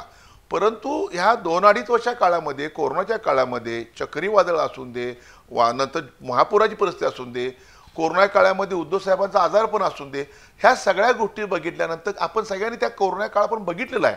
ह्या संकटात सुद्धा ते कुटुंब प्रमुख म्हणून प्रत्येकाला सावरायचं काम करत होते. कुटुंब प्रमुख म्हणून प्रत्येकाला वाटत होतं की हा माझ्या कुटुंबातला प्रमुख आहे व्यक्ती. अशा पद्धतीने महाराष्ट्र जिंकला होता उद्धव साहेबांनी. आणि जर तुम्हाला जर असं म्हणताय अनैसर्गिक तुम्ही युती केली म्हणून, तर युती करताना तुम्ही मंत्रिपद काय घेतली या लोकांनी? का नाही म्हणले आम्हाला मंत्रिपद नको, आम्हाला हे खातं नको? आम्हाला एकमेव मुख्यमंत्री असे आहेत की ते नगरविकास खातं मंत्री कोण सोडत नाही. आतापर्यंत आपण जोशी साहेब इतिहास बघितला तर मुख्यमंत्री पदाकडे जे मुख्यमंत्री असतात त्यांच्याकडे गृह खातं असतं, त्यांच्याकडं हे तुमचं नगरविकास खातं असतं, प्रमुख खाते आपले मुख्यमंत्री ठेवतात आपल्याकडं. परंतु एक माझा नेता आहे, विश्वासात नेता आहे म्हणून त्यांच्याकडे दिलं होतं ते. आणि तुम्हाला हे मान्य नव्हतं काँग्रेस राष्ट्रवादी जायचं, त्याची कारणं पण बघायला गरजेचं होतं. का गेले काँग्रेस राष्ट्रवादी बरोबर? ज्या भाजपला महाराष्ट्रात काही वर्षापूर्वी शिवसेना प्रमुखांनी जवळ केलं, महाराष्ट्रात कुणी मोठं केलं भाजपला? तर मी नक्की सांगेन की शिवसेनेमध्ये मोठे झाले. त्यावेळचे भाजपचे नेते आणि आत्ताचे नेते विश्वासार्थाचा विषय निघाला तर गोपीनाथ मुंडे साहेबांचं आम्ही काम नाव घेतो, आम्ही प्रमोद महाजन साहेबांचं नाव घेतो, अटल बिहारी वाजपेयीचं नाव घेतो, अडवाणी साहेबांचं नाव घेतो, आम्ही कोल्हापुरात आम्ही बाबा देसाई आम्ही वोरा साहेबांचं नाव घेतो ना आम्ही. परंतु आत्ता जी परिस्थिती भाजपच्या कार्यकर्त्यांची भाजपच्या नेते मंडळाची विश्वासार्हता जर बघायला गेलं तर फार कमी झालेली आहे. त्यांनी जे पद्धतीने इथं लहानाचे मोठे झाल्यानंतर घरात आपण राहायला गेल्यानंतर घरच फोडायचं ह्या पद्धतीने काम जे केलेलं आहे. भांडते कोण जोशी साहेब? शिवसेनाही भांडते, हिंदूशी भांडतोय, मराठी भांडतोय. कुठे गेले भांडणं लावणारी माणसं ही? हे साधं कारण ह्या लोकांना कळणं गरजेचं होतं. परंतु ह्यात पूर्ण आपला स्वार्थ आणि भविष्य बघितलं गेलं आहे. त्यामुळे हे आरोप होत आहेत की नाही उद्धव साहेब आम्हाला भेटत नव्हते म्हणून. शक्य नाही, असं कसं होईल? भेटत नाहीत. नाही, पण कोरोना काळामध्ये किंवा उद्धव साहेबांच्या आजारपणामध्ये ते संपर्कात असायचे नाहीत किंवा जे वारंवार एकनाथ शिंदे साहेबांनी आरोप केलेले आहेत की मातोश्रीच्या भोवती असलेले जे काही बडवे होते या बडव्यांच्यामुळं आम्हाला आमच्या विठ्ठलापासून दूर जावं लागते म्हणून. नाही, हे कारण मी काय म्हणतोय, ह्या सगळ्या गोष्टी ठीक आहेत, मला बाबा भेटत नाहीत, मी एक मान्यवर आहे, मी सेना किंवा निधी वाटपामध्ये ज्या पद्धतीनं अन्याय होतो ही प्रत्येक शिवसेनेच्या आमदारांची व्यथा होती, ते बोलून दाखवत आहेत. मग मगाचाच मुद्दा जोशी मी म्हणतोय परत, मी जेव्हा तुम्हाला ही अनैसर्गिक तुम्हाला युती झाली वाटत नव्हती, आम्हाला सुद्धा त्यावेळी वाटत होतं की नाही बाबा आम्हाला मंत्रिपद नको, आम्ही नाही, आम्हाला युती मान्य, आम्ही आमदार म्हणून राहतो उद्धव साहेब. त्यावेळी तुम्ही सगळं घेतलं, सगळे बरोबर जबाबदारी घेतली, चांगलेली पदं वाटून घेतली, चांगली पदं घेतली. मला पवार साहेब सांगा, मग ही आत्ताच वेळ का आली? म्हणजे हा 2.5 वर्षानंतरचाच मुहूर्त का साधला? काय वाटते तुम्हाला? मुहूर्त साधायचं कारण हे एका दिवसाचं नाही जोशी साहेब, हे एक्झॅक्टली प्री प्लॅन्ड आहे सगळं. बरोबर, म्हणजे म्हणून मी तुम्हाला सुरुवातीला विचारलं की तुम्हाला याची कुणकुण होती का म्हणून. हे प्री प्लॅन्ड आहे. हे आता आम्हाला जेव्हा आम्ही राज्यसभे निवडणुकीला गेलो, विधान परिषद निवडणुकीला गेला, तर ही आम्हाला कुणकुण लक्षात आली. फसवलं कोणी आम्हाला? आमच्याच लोकांनी फसवलं कोणी आम्हाला? ठीक आहे, निवडणुका म्हटल्यानंतर मी सुद्धा महापालिकेमध्ये 4 निवडणुका लढलो, 1 हारलो, 3 जिंकलो ना. मी सुद्धा आता मला राज्यसभेची उमेदवारी साहेबांनी दिली, फार मोठा सन्मान केला माझा, मला आनंद होते. मला माझ्यासारख्या एका शिवसैनिकाला राज्यसभेची उमेदवारी देणं हा सुद्धा माझा सन्मान आहे. पण फसवलं कोणी? हे प्री प्लॅन की मला पुढची खुर्ची पाहिजे आहे, हे म्हणजे ज्याला म्हणतो ना आपण भीतीपोटी, कशाची तर भीतीपोटी असून दे, ईडीच्या भीतीपोटी असून दे, स्वार्थापोटी असून दे, हे जायचं हे एका दिवसात शिजलेलं नाही आहे. हा प्री प्लॅन आणि आजारपणात हा घातक प्लॅन केला, हे जे आम्हाला राग आहे. तुम्ही आता मगाशी बोलताना म्हटलात शिवसेनेलाच शिवसेनेच्या विरुद्ध लढावं लागते. आत्ताही तुम्ही म्हटलात की आमच्यातल्याच काही लोकांनी उलटं काम केलं, विश्वासघात केला. पण मला सांगा, आता सध्या कोल्हापूर जिल्ह्यात असेल किंवा संपूर्ण राज्यात असेल, शिवसेना कुणाची हा जो एक नवीन वाद झालाय, जो आता अगदी न्यायालयीन पातळीवरती पण गेलाय, निवडणूक आयोगापर्यंत गेलाय, त्यांचे निर्णय काय असतील ते येतीलच. पण आज एकीकडं शिवसेना ठाकरेंची आणि शिवसेना शिंदे गटाची अशी विभागणी झालेली आहे. तुम्ही शिंदे गटातील सगळ्यांचाच उल्लेख गद्दार म्हणून करताय. त्यांचं असं म्हणणं आहे की आम्ही शिवसैनिकच आहोत. अशा वेळेला तुमची आता रणनीती काय असणार आहे? नाही, त्यांनी फक्त ते शिवसैनिक म्हणत असतील ना, त्यांनी शिवसेना प्रमुख बाळासाहेब ठाकरेंचा जे फोटो लावतायत तो तेवढा बाजूला करून देत ते, आणि कुणाला लावायचे लावून देत. पण मग 2019च्या निवडणुकीमध्ये शिवसेनेनं मोदींच्या नावानंच मतं मागितली आणि मोदींच्या नावानं निवडणूक जिंकली, असा जो शिवसेनेवरती आरोप होतोय. मग भाजपनं उद्या जर हाच आरोप केला तुमच्यावरती किंवा हेच जर स्टॅटिस्टिक किंवा हेच जर लॉजिक मांडलं तर काय करणार? मोदी साहेबांच्या वेळी जो आरोप आमच्यावर होतोय, मोदींच्यामुळे मतं मागितली, मोदीच्या नाव मतं मागितली, 48 जागा त्यांना महत्वाच्या होत्या ना. आता जर त्यांना शिवसेनाच पाहिजे होती, एवढं प्रामाणिक राहायचं होतं त्यांना, मग आता आमच्यात का डोकी फोडाय काम तुम्ही केलं? आता पाप तुम्ही केलं ते. त्यांना छोटे छोटे पक्ष देशभरातले कुठंतरी त्यांना कमी करायचे आहेत. आता एकमेव त्यांचं टार्गेट आता महाराष्ट्रात शिवसेना राहिलेली आहे, ती त्यांना खंत आहे, ती सल आहे त्यांना. आणि म्हणून हे नाही त्या कारणानं मग मध्यंतरी पार्टी सुद्धा तुम्हाला सांगतो शपथविधी झाला ना एकदा, वेगवेगळे. मग त्यावेळी तुम्हाला कसं चालवतो सगळे हे? त्यावेळी राष्ट्रवादी तुम्हाला चालवत होतं, त्यावेळी सगळी चालवत होती तुम्हाला. म्हणजे आपलं ते बाळ आणि दुसऱ्याचं कार्ट हे म्हणण्याची पद्धत जी आहे ती चुकीची आहे. पण तुम्हाला असं वाटतंय की न्यायालयातनं किंवा निवडणूक आयोगाकडनं धनुष्यबाण हे चिन्ह ठाकरे गटाकडेच राहील आणि शिवसेना ही ठाकरेंचीच आहे, याच्यावरती कायदेशीर शिक्कामोर्तब होईल असा विश्वास आहे? निश्चित. आम्हाला आता एका एजन्सीवरच आमचा विश्वास राहिला आता, तो म्हणजे कायदा, न्यायव्यवस्था. बाकी कुठेही देशात आमचाच नाही, सर्वसामान्य नागरिकांचा विश्वास उडलेला आहे. सगळी मुठीत गेलेली आहेत, फक्त न्यायव्यवस्था गेली नाही, आणि न्यायव्यवस्था आमचा विश्वास आहे. आणि त्यामुळे शिवसेना धनुष्यबाण ही मातोश्रींची आणि उद्धव साहेबांचीच राहील, या बाबतीत आम्हाला खात्री आहे. तुम्ही या सगळ्या परिस्थितीचा सहानुभूती म्हणून फायदा घ्यायचा प्रयत्न करत आहात की जे सोडून गेले ते गद्दार आहेत त्यांच्याबद्दल असंतोष निर्माण करून परिस्थितीचा फायदा घ्यायचा प्रयत्न करतात? आम्ही नाही करत. हे जनतेलाच समजलेलं आता हे चांगलं काय आणि वाईट काय. मग तुम्हाला जर बंड करायचा होता, तुम्हाला क्रांती करायची होती, तुम्हाला हे काय करायचं होतं, तर तुम्ही सुरतला का गेला, तुम्ही गुवाहाटीला का गेला, तुम्ही चार्टर प्लेनचे वापर करून तुम्ही गोव्यात का आला, तुम्ही महाराष्ट्रात राहूनच तुम्ही करू शकला असताना.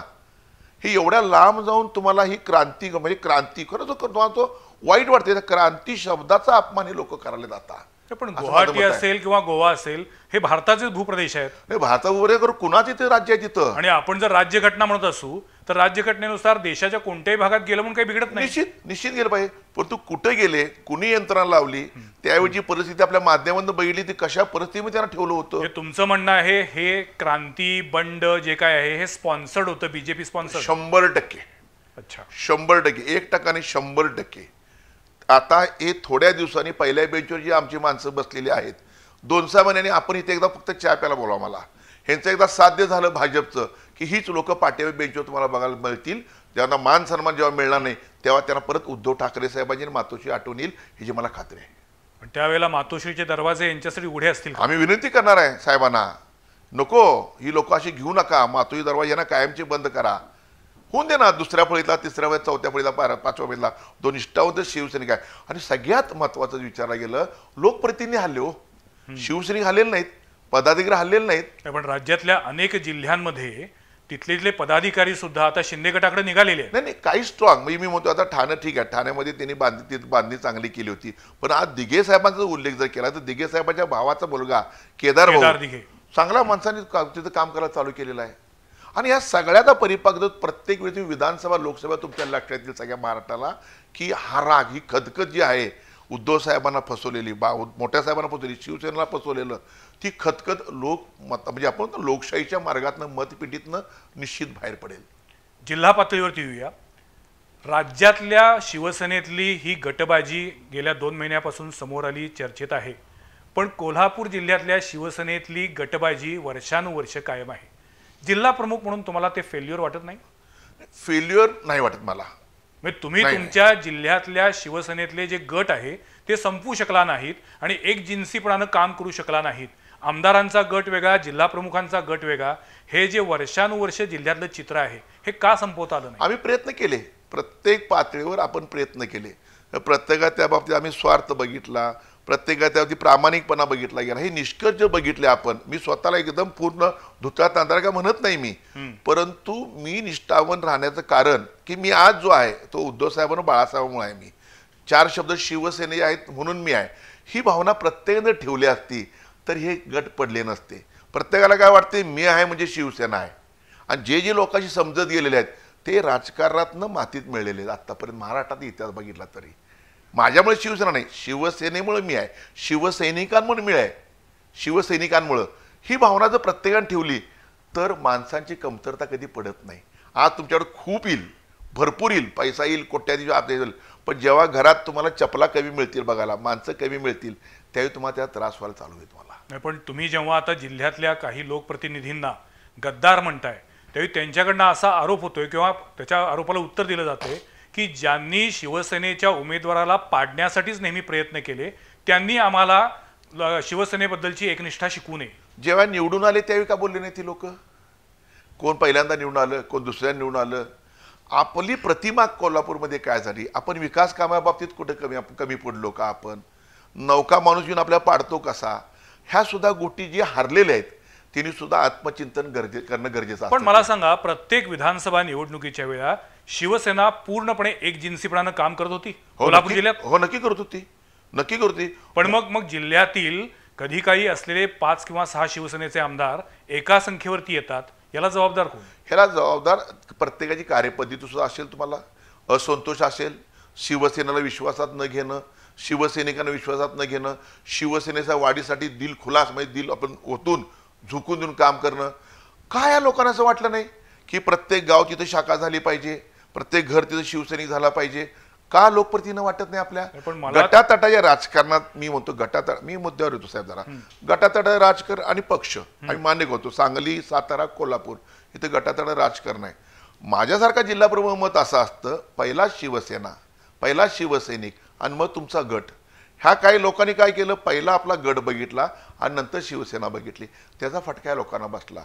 आणि गटात सुद्धा त्यांचे गट आहेत ना हो. शिवसैनिक कधीही फुटत नाही, शिवसैनिक कधीही विश्वासघात करत नाही.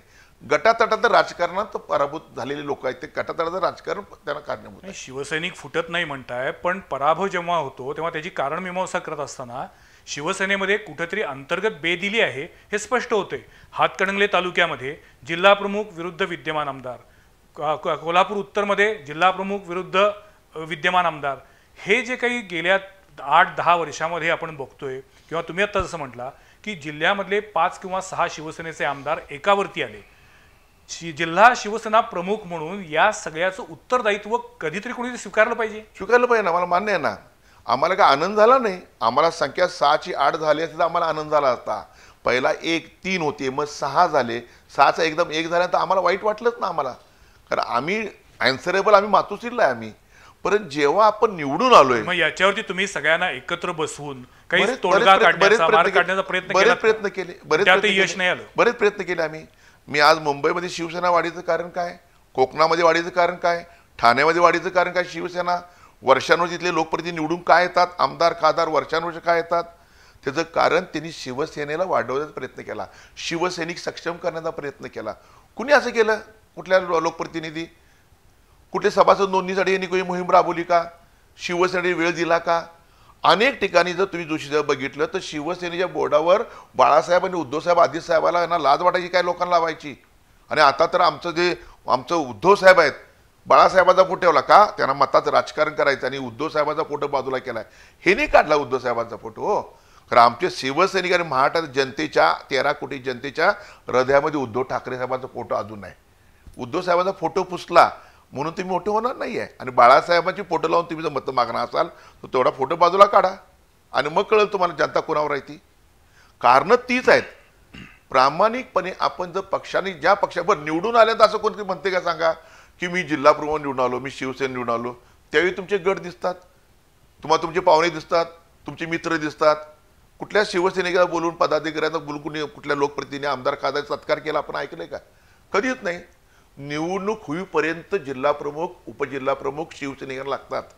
ते झालं, निवडून निकाल लागला की माझा पाहुणा, माझा मित्र, माझे हे सगळं असं का प्रेम वाटावं लोकांना? हे असं माझी बाजू मी पदाधिकारी म्हणून ठीक आहे, तुम्ही दुसरी बाजू बघा. एक्झॅक्टली तेच म्हणतोय की कॉमन माणूस म्हणून जेव्हा आम्ही बघतोय शिवसेनेकडं, जिल्ह्यातल्या शिवसेनेकडं, त्यावेळी ही जी काही गटबाजी आहे ही कधी संपणार आहे की नाही हाच मुळात प्रश्न पडतो.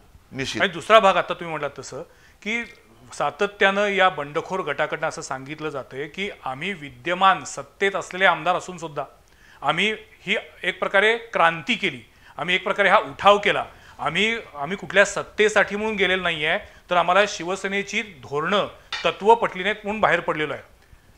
याच्यावर तुमची काय प्रतिक्रिया? खूप चांगला प्रश्न तुम्ही विचारला. मला बरं वाटलं ते विचार, मी वाढच बघतो माहिती तुमच्या तोंडात आलं ते. मी ते ऍक्च्युली उत्तर 11 तारखेला मोर्चाला देणार होतो, कोणी विचारलं असतं तर ते आत्ताच देतो तुम्हाला. क्रांती कशाला म्हणायची आपण? क्रांती देशासाठी आपण वाहून देणं, देशासाठी रक्त सांडणं, देशासाठी फास लावून घेणं, निस्वार्थीपणे म्हणतो आपण त्याला. भगतसिंग असू, राजगुरू असून देत, महात्मा गांधी असून देत, वासुदेव बळवंत फडके असून देत, वी सावरकर असून देत, ही क्रांतिकारक म्हणायचं आपण. ह्यांची क्रांती कसली म्हणायची? पाठ दाखवून पळून जायचं घोड्याला, ही क्रांती म्हणायची यांची? हा क्रांती आहे. क्रांती शब्द हे लोक बदनाम करतायत. ही क्रांती स्वतःच्या स्वार्थासाठी, स्वतःच्या कुटुंबासाठी केलेली क्रांती ह्या लोकांनी आहे. देशासाठी, राज्यासाठी केलेली क्रांती नाही आहे, पक्षासाठी नाही आहे. ही क्रांती ह्या लोकांनी केली, त्याला क्रांती म्हणतात. ही क्रांती नाही आहे. आता तुम्ही बोलताना ज्या वीर सावरकरांचं नाव घेतलं, त्याच सावरकरांच्या विरोधात सातत्यानं भूमिका घेणाऱ्या पक्षांशी किंवा त्या पक्षातल्या नेत्यांशी शिवसेनेला लागेबांधे ठेवावे लागतात, हे दुर्दैव नाही आहे? हे मला मान्य आहे. आता मी मगाही तुम्हाला जो प्रश्न विचारला, मी विचारलो तुम्हाला की पहाटेचा शपथविधीवेळी ती लोक तुमच्या नव्हती का हो?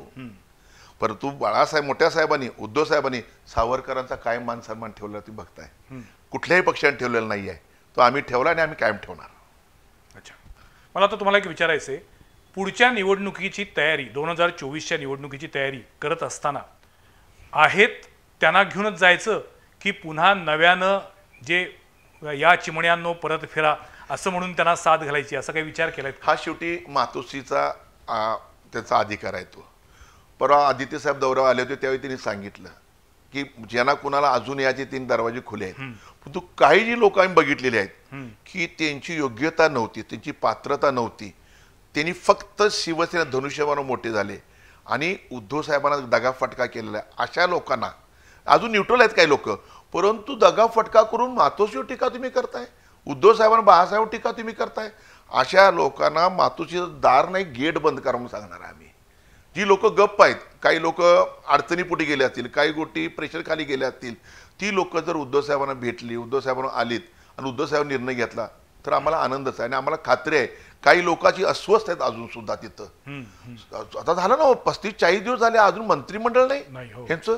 महापुराची परिस्थिती आहे, अनेक संकट येत आहेत. त्या कुठल्या एका ठिकाणी एका म्हणजे मुलीवर महिला अत्याचार मोठा झाला एका ठिकाणी, तिथं कोण SP अजून तिथं नेमलेले नाहीत, शासकीय अधिकारी नेमणूक अजून नाहीत. कुणाचं ताळमेळ झालं नाही या राज्यामध्ये. अस्वस्थ आहे, कायदा सुव्यवस्था बिघडलेली आहे. आणि अशाही प्रत्येक तारीख कारण त्यांना भीती आहे. कारण सर्वोच्च न्यायालयामध्ये जर अपत्र ही लोक ठरली तर माझ्या मते मी मग तुम्हाला सांगितलं ही मंडळी बाजूला जातील आणि ज्या मंडळीने गेम केलेला आहे ती मंडळी परत मुख्यमंत्री बसतील याची मला शक्यता आहे.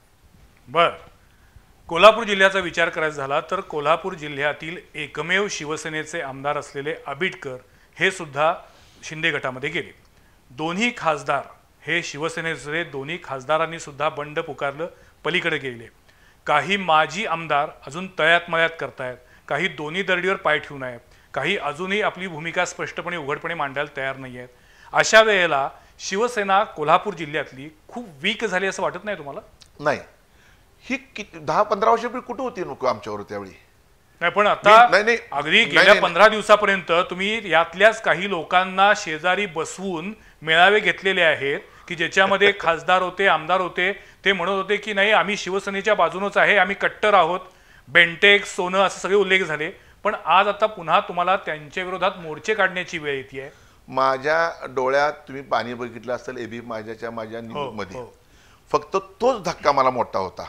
म्हणजे धक्का होता म्हणजे प्राध्यापक संजय मंडलिक 4 दिवसापर्यंत शेवटच्या आमच्यावर बसले होते, त्यांनी आम्हाला साथ दिली होती. आम्ही मोर्चाला आमच्यावर होते समर्थनात, तुम्ही आमच्या प्रेस कॉन्फरन्सला होते, त्यांनीच हा शब्द वापरला होता गेले ते बेंटेक्सला राहिले ते सोनं. त्यावेळी ते गेले तो आम्हाला फार मोठा माझ्यासारख्या शिवसेनेत धक्का होता तो. पण असा विचार केला तर अनेक वर्ष आम्ही ही घरं बांधतोय, ही घरं तोडून जातात, आम्ही परत बांधतोय. आमचं काम चालू आहे घर बांधायचं, आम्ही घरं बांधणार, परत शिवसेना मजबूत करणार आम्ही. परंतु तो धक्का होता की तुम्ही उमेदवारीपासून आमच्या पाठीशी लागता, उमेदवारी मिळाली पाहिजे आम्हाला, तुमच्या लोकांपर्यंत निरोप देता, संभ्रमावस्था असती निरोप मिळणार का नाही, उमेदवार मिळणार का नाही. सगळ्या तुम्ही ज्या इलेक्शनला जी टॉनिक लागतं ते सगळं घेतात, तुम्ही सभा घेता, शिवसेने रात्रदिवस राबता, आणि तुम्ही अचानक सोडून जाता. याचं कारण काय? त्याचं कारण ते अँसरेबल आहेत मतदारांना, ते अँसरेबल आहेत शिवसैनिकांना. त्यांनी सांगितलं पाहिजे का सोडलं त्यांनी ते. पण याचीच उलटा आपण असा जर विचार केला तर की इतकं सगळं झाल्यानंतर सुद्धा जेव्हा त्यांना शिवसेना सोडावीशी वाटते तेव्हा त्यांच्या भूमिकेत पण काहीतरी तथ्य असेल, त्यांचा पण काहीतरी विचार असेल, त्यांची पण काहीतरी घुसमट होत असेल, म्हणून एवढ्या मोठ्या संख्येनं विद्यमान आमदार खासदारांना शिवसेना सोडावी लागते. तर एक कट्टर शिवसैनिक म्हणून आणि शिवसेना टिकावी म्हणून त्यांच्या भूमिकेचा विचार करून त्यात काय नेमकं आहे हे समजून घेण्याचा कधी प्रयत्न होतोय का? का शिवसेना स्टाईल जशी आंदोलनं असतात तसं दगडावर फक्त आपण डोकं आपटून ते आमचे विरोधकच आहेत म्हणून त्यांच्या विरुद्ध फक्त आपण आंदोलनं करून त्यातनं आउटपुट काहीच निघणार नाही, फक्त संघर्ष वाढत जाणार. तर हे एकत्र पुन्हा मनोमिलन करण्याच्या दृष्टीनं काही प्रयत्न होत आहेत का किंवा होतील का? होतील. म्हणजे काही लोक तुम्हाला सांगतो आम्ही बाहेर पडल्यानंतर सुद्धा उद्धव साहेबांवर, मातोश्रीवर, मोठ्या साहेबांवर जी कोण लोक टीका करत नाहीत त्यांच्या बाबतीत विचार केला जाईल आणि जावा असं मला पण वाटतंय. मला पण वाटते तसं ती बाबा कोण अजून कोण काय बोलले नाही. जी बोलतायत, जे टीका करतायत, कारण त्यांना आपली खुर्ची टिकवायची आहे, त्यांना काय तर त्यातनं आणि ह्या मंत्री गटाकडे आपल्या पदरात काय पडते काय बघण्यासाठी काहीतरी पोपट बडबड करतायत, त्यांचा विचार आम्ही करणार सांगणार. परंतु जी लोक अजून सुद्धा गप्प आहेत, काय अडचणीपोटे असून देत, काय निधीपोटे असून देत, बरं निधीचा विषय प्रत्येक सांगतात ते. कोरोना काळामध्ये कुठल्या देशात कुठल्या खासदार निधी मिळाला, कुठल्या आमदार निधी मिळाला, नाही मिळाला. सगळा तो डायव्हर्ट केला तो आपण कोरोना काळामध्ये हेल्थसाठी केला, की बाबा डेथ रेट कमी झाली पाहिजे ह्यासाठी केला आपण. आणि अशावेळी निधीचं कारण म्हणजे लहान मुलांना नाही मोठ्या माणसांना फसवण्याचं काम आहे. निधी मिळाला नाही म्हणून आम्ही तिकडे गेलो असं कसं शक्य आहे का? ह्यांचं स्वतःचे काहीतरी स्वार्थ दडलेले आहेत त्या लोकांचे. पण मग कोल्हापूर जिल्ह्यातले जे लोकप्रतिनिधी शिंदे गटामध्ये गेलेले आहेत त्यांच्याशी तुम्ही स्वतःहून काही संवाद साधून त्यांची भूमिका काय आहे हे समजून घ्यायचा प्रयत्न केलात का? हो, ते आम्हाला जेव्हा चर्चा चालू झाली आम्ही त्यांच्या घरातनं गेलो की जोशी साहेब आम्ही भेटायचा प्रयत्न केला. आमच्याही गप्पा मारल्या ह्या लोकांनी. आम्ही काय करणार नाही, आम्ही कुठं जाणार नाही म्हणून सांगितलं. 4 दिवसापूर्वी पण आमच्यावर होती नाही सगळी मंडळी. फोन चालू होते आमची सगळ्यांची. आम्ही चौकशी करत होतो. आम्हाला त्या पद्धतीने आम्हाला इन्स्ट्रक्शन होत्या संपर्कात राहावा, त्यांच्या घरी जावा.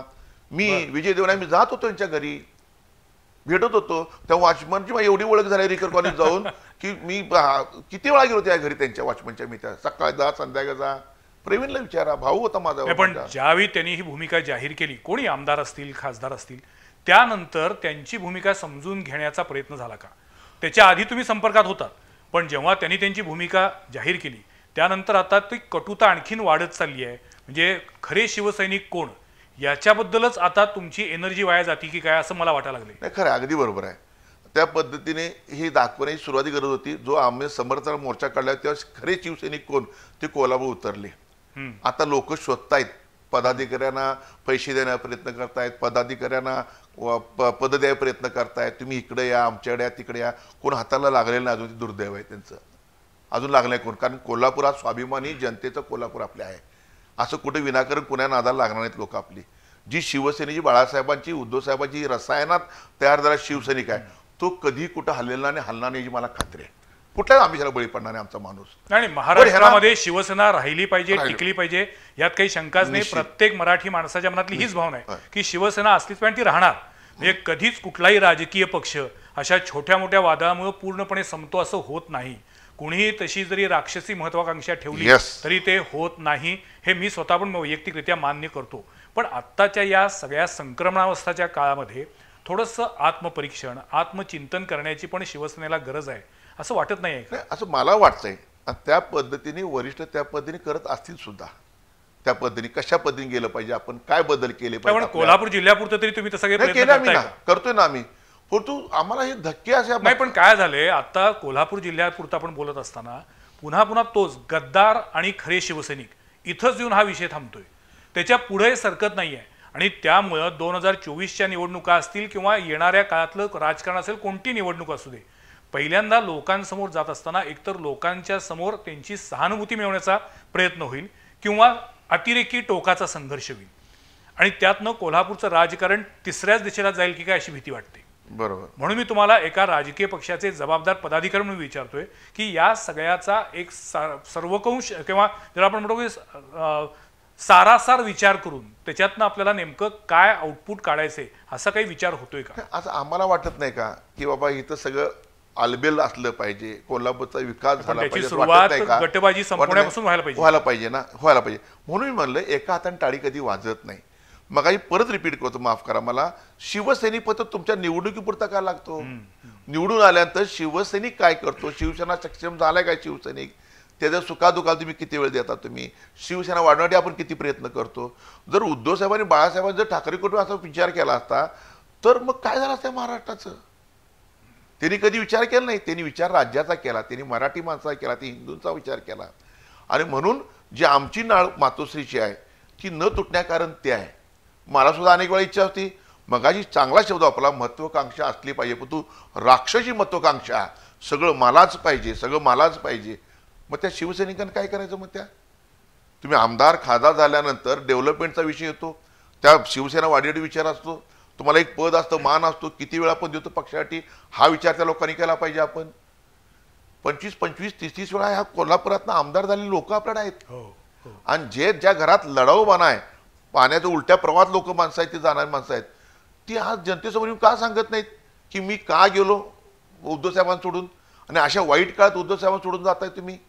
ज्या उद्धव साहेबांनी तुम्हाला मुलासारखं सांभाळलं, माझा भाऊ म्हणून तुम्हाला सांगितलं तुमच्या वडिलांसमोर, ह्या सगळ्या गोष्टी कुठं हृदयात तुम्हाला सांगतो असं साठून आम्हाला येतात, राग येतोय. आणि मगाही तुम्ही जे म्हणाला हे कधी संपणार का नाही, हा राग आहे, चीड आहे शिवसेनेच्या मनामध्ये की हे लोकांनी आम्हाला उद्धव साहेबांना फसवलं, उद्धव साहेबांचा घात केला आणि म्हणून तो गद्दार जो शब्द महाराष्ट्रात प्रयोग झालेला आहे ना तो बऱ्याच वर्षी राहील, आता लगेच पुसणार नाही आहे तो. 2024च्या विधानसभा निवडणुकीसाठी महाविकास आघाडी म्हणूनच सामोरं जायचा प्रयत्न असेल की शिवसेना म्हणून जायचा प्रयत्न असेल? आम्ही प्रत्येक पक्ष हा आपला पक्ष कसा मोठेसाठी प्रयत्न करत असतो. काँग्रेस करत असेल, राष्ट्रवादी करत असेल, तसं जिल्हा पुढे नात्यानं माझं टार्गेट आज शिवसेना एक नंबरला कोल्हापूर राहायला पाहिजे, ह्या पद्धतीने मी कार्यरत आहे. आता तुम्ही स्वतः 2024च्या विधानसभा निवडणुकीसाठी इच्छुक आहात? मी कायम इच्छुक असतो, कायमच माझी इच्छा आहे, महत्वाकांक्षा राक्षसी नाही, हा महत्वाकांक्षा माझी आहे ना. परंतु मी जे म्हणतोय मगाशी की मला नाही दिलं म्हणून मी पक्ष नाही सोडला, कारण नाही सांगितलं. काय पण असं पण म्हटलं जाते की 2024च्या विधानसभा निवडणुकीसाठी जर महाविकास आघाडी झाली तर त्यातूनही शिवसेनेचं खच्चीकरण होईल, कारण बरेचसे मतदारसंघ काँग्रेस राष्ट्रवादीकडे आहेत, त्यामुळे शिवसेनेला तिथं तिकीटच मिळणार नाही किंवा जागाच मिळणार नाही. आणि दुसरी गोष्ट, जरी स्वतंत्रपणे तुम्ही लढलात तर आत्ताची जी परिस्थिती आहे ती जर अजून वाईट किंवा चिघळत गेली तर 2024ला कोल्हापूर जिल्ह्यामध्ये शिवसेनेला उमेदवार शोधावे लागतील. नाही, मी त्या उलट तुम्हाला सांगेन की कोल्हापुरात लोकसभा आमदारकी आपल्या ना विधानसभेला संख्या वाढली तुम्हाला दिसेल, नक्की दिसेल तुम्हाला या कोल्हापुरात मध्ये. मी 9-10 म्हणत नाही, मी 4-5च्या दरम्यान तर तुम्हाला सांगतो आमदार आमचे कोल्हापुरात निवडून येतील, उद्धव साहेबांना मानणारे, एवढी मला खात्री आहे. शिवसेनेचे जिल्हा प्रमुख संजयजी पवार यांनी आपली भूमिका स्पष्टपणे मांडलेली आहे. शिवसैनिक हा तन मन धनानं आपल्या पक्षासाठी काम करत असतो. उद्धव ठाकरेंनी कोरोना काळामध्ये केलेलं काम संपूर्ण महाराष्ट्रानं बघितलेलं आहे आणि अशावेळी जे लोक कोणत्या ना कोणत्या आमिषाला भुलून गेले, जे स्वतःला आता क्रांती म्हणतात पण ती क्रांती नाही आहे तर त्याच्यामध्ये त्यांचा स्वार्थ आहे, अशी त्यांची भूमिका आहे. आणि कोल्हापूर जिल्ह्यातील शिवसेनेमध्ये जी काही गटबाजी आहे ती गटबाजी त्यांनी मान्य केलेली आहे, पण त्याचवेळी या गेल्या 1.5 महिन्यातल्या काही घटना त्यांच्या जिव्हारी लागलेल्या आहेत हेही त्यांनी कबूल केलेलं आहे. मला वाटतं येणारा काळच ठरवणार आहे की महाराष्ट्राचं आणि कोल्हापूर जिल्ह्याचं एकूण राजकीय चित्र काय असेल. एकीकडे न्यायालयीन लढाई आणि दुसरीकडे जनतेच्या दरबारातील न्याय, अशा 2 आघाड्यावरती शिवसेनेला इथून पुढचं संपूर्ण वाटचाल करावी लागणार आहे. आणि पुढच्या काही काळामध्ये आपल्याला हे चित्र स्पष्ट दिसेल की खरोखर उद्धव ठाकरे यांच्या नेतृत्वावरती महाराष्ट्रातील जनतेचा विश्वास आहे की शिंदे गटानं जे काही स्वतःला क्रांती म्हणून घेतलेली जी काही भूमिका आहे त्याला लोकांचं पाठबळ आहे. आज आमच्या स्टुडिओमध्ये संजयजी पवार आले, मन मोकळेपणानं बोलले, याबद्दल मी त्यांचे आभार मानतो. धन्यवाद. पुढच्या सोमवारी पाहायला विसरू नका आणखीन एका विषयावरील चर्चा संवाद प्रतिवादमध्ये.